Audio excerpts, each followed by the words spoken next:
আজকে আমি বানাচ্ছি পটল চিংড়ি। তার জন্য আমি চিংড়ি মাছটাকে ভালো করে ধুয়ে নুন হলুদ মাখিয়ে ভেজে নিচ্ছি।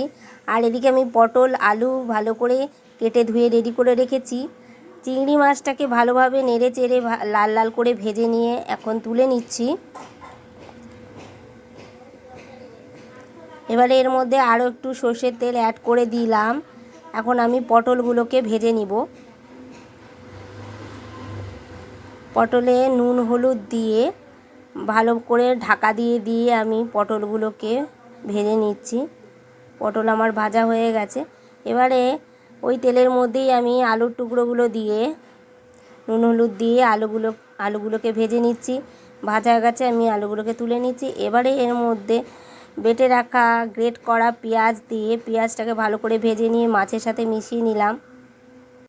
ভালো করে মিশিয়ে নিয়ে এটাকে আমি তুলে নিচ্ছি। এখন আমি কড়াইয়ে আরও সর্ষের তেল দিয়ে দিলাম। দিয়ে ওর মধ্যে কুচি করে কেটে রাখা পেঁয়াজ দিয়ে পেঁয়াজটাকে গোল্ডেন করে ভেজে নিয়ে এর মধ্যে আদা বাটা, ধনে বাটা, জিরে বাটা দিয়ে কাঁচা লঙ্কা দিয়ে ভালোভাবে মশলাটাকে কষিয়ে জল দিয়ে ফুটিয়ে নিয়েছি। এখন ভেজে রাখা আলুর টুকরোগুলো এর মধ্যে দিয়ে সিদ্ধ করে নেব ঢাকা দিয়ে। এরপরে চিংড়ি মাছ পটল দিয়ে ভালো করে সিদ্ধ করে ফুটিয়ে নিলেই তৈরি পটল চিংড়ি।